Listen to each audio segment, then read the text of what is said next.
Hello friends, this is Soumadip Bhattacharya. তো আজকের এই ভিডিওটা তোমাদের জন্য অনেক গুরুত্বপূর্ণ হতে চলেছে যারা এসএসসির প্রিপারেশন করে থাকো। তার কারণ আমি কালকেই জানিয়েছিলাম যে এসএসসির যে ভেন্ডর সেটা চেঞ্জ হয়ে গেছে। অনেকেই তোমরা জানো, মানে টিসিএস আর এক্সাম করবে না, সেটা আমি টেলিগ্রামে জানিয়েছিলাম। আচ্ছা, তো আমি কিছু ইনফরমেশন বলেছিলাম যে পেলে আমি সেটা জানানোর চেষ্টা করব। তো কিছু ইনফরমেশান আমি পেয়েছি, টেলিগ্রামেই কালকে শেয়ার হয়েছিল এক জায়গা থেকে। সেটা ভালোভাবে আমি দেখে বিভিন্ন জায়গা থেকে সোর্স থেকে নিউজ নিয়ে আমি এই ভিডিওটা করছি। তো এই বিষয়টা তোমাদের জেনে রাখা উচিত যে টিসিএস আর এক্সাম করবে না। কে এক্সাম করাবে, কোয়েশ্চেন কে তৈরি করবে, বা এক্সামের লেভেল কী হবে, সব কিছু কি চেঞ্জ হয়ে যাবে, সেসব বিষয় নিয়ে আজকের ভিডিওতে কথা বলবো। তো দেখো, হিসাব মতো কী হয়ে আসছিলো যে টিসিএস কোয়েশ্চেন করছিল এবং টিসিএসই এক্সাম করাচ্ছিল। আমরা যে ল্যাবে এক্সামগুলো দিতে যেতাম, গীতবিতান হোক বা যে কোনো জায়গা, সেগুলো টিসিএসের দ্বারাই কন্ডাক্ট হতো।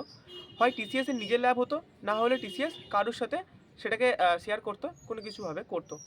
ওকে, তো সেই বিষয়টা নিয়ে চেঞ্জ হয়ে গেছে।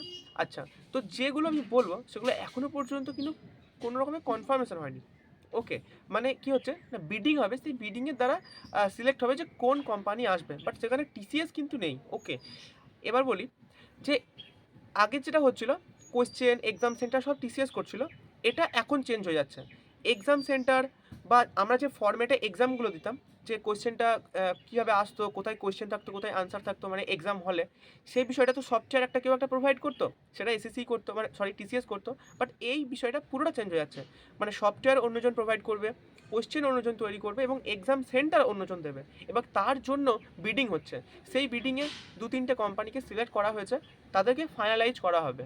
ওকে, তো আমি সেই কোম্পানিগুলো তোমাদেরকে বলবো, ঠিক আছে? তো দেখো, নামগুলো অনেক বড় বড়, সো আমি আমার ডায়েরিতে লিখে নিয়ে এসেছি। তো প্রথম যে সফটওয়্যার প্রোভাইড করবে, সেই দুটো কোম্পানি রয়েছে, এখনও পর্যন্ত বিডিং কনফার্ম হয়নি, বাট এই দুটো কোম্পানির মধ্যে থেকে একটা হবে। সেটা হচ্ছে যে, সরি, একটাই কোম্পানি আছে।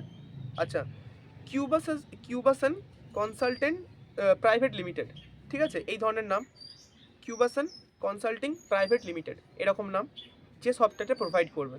ওকে, সফটওয়্যার মানে কোন ফরম্যাটে আমরা এক্সামটা দেবো, কোয়েশ্চেনগুলো কোথায় আসবে, উত্তরটা কোন জায়গায় আসবে, কোন জায়গাটা ড্রপ ডাউন মেনুটা কীভাবে খুলবে, যেটা আমরা এক্সাম হলে দিই আর কি, মানে ল্যাপটপ সরি কম্পিউটারের স্ক্রিনে, সেইটাকে দেবে। ওকে, আচ্ছা, এবার এক্সাম কে কন্ডাক্ট করাবে, সেখানে দুটো আছে, এখনও কনফার্ম হয়নি। তার মধ্যে একটা টিসিএস আছে, ঠিক আছে, আর একটা আছে Eduquity career technology private limited, দুটো আছে। তো আমার যা মনে হচ্ছে, হয়তো এক্সামকে কন্ডাক্ট করানোর জন্য টিসিএসকে দিয়ে দিতে পারে, তার কারণ টিসিএসের যে অল ওভার ইন্ডিয়াতে যে সেন্টার বা টিসিএসের এক্সাম করানোর যে প্রসেসটা, সেটা খুব ভালো। এখানে কোয়েশ্চেন লিকেজের কোনো ব্যাপার থাকে না, বা সব কিছু একদম ফেয়ার হয়। সো এইটা হতে পারে যে এক্সাম কন্ডাক্ট করানোর জন্য বা ল্যাবকে প্রোভাইড করার জন্য হয়তো টিসিএসকে ওরা মানে এসএসসি দিয়ে দিতে পারে, ঠিক আছে? ওকে, এবার কোয়েশ্চেনের জায়গাটাতে আসি, যে কোয়েশ্চেন কারা কারা করবে বা কে করতে পারে। তিনটে এখানে কোম্পানি আছে, সেই তিনটে কোম্পানির মধ্যে প্রথম হচ্ছে সিএনকে ম্যানেজমেন্ট লিমিটেড, দ্বিতীয় হচ্ছে ইন্টিগ্রেটেড লার্নিং সলিউশন, তৃতীয় হচ্ছে মেটা টেকনোলজিস প্রাইভেট লিমিটেড। সো এখানে কিন্তু টিসিএস নেই কোয়েশ্চেন করার ক্ষেত্রে। সো তিনটে কোম্পানির মধ্যে থেকে একটা কোম্পানি সিলেক্ট হবে, এখনও পর্যন্ত কনফার্ম কিছু হয়নি, তো একটা কোম্পানি সিলেক্ট হবে। তো বোঝা যাচ্ছে যে টিসিএস কিন্তু আর কোয়েশ্চেনে নেই। আচ্ছা, এবার যদি আমি বলি যে কোয়েশ্চেনের কোয়ালিটি কি খুব একদম হাই লেভেল চলে যাবে, মানে কি হবে, সব কিছু কি চেঞ্জ হয়ে যাবে? তো দেখো, কোয়েশ্চেনের লেভেল বলো বা প্যাটার্ন বলো, এগুলোর কিন্তু পরিবর্তন কিছু হবে না বলেই আমার মনে হয়। তার কারণ এগুলো কিন্তু সব এসএসসি ডিসাইড করে।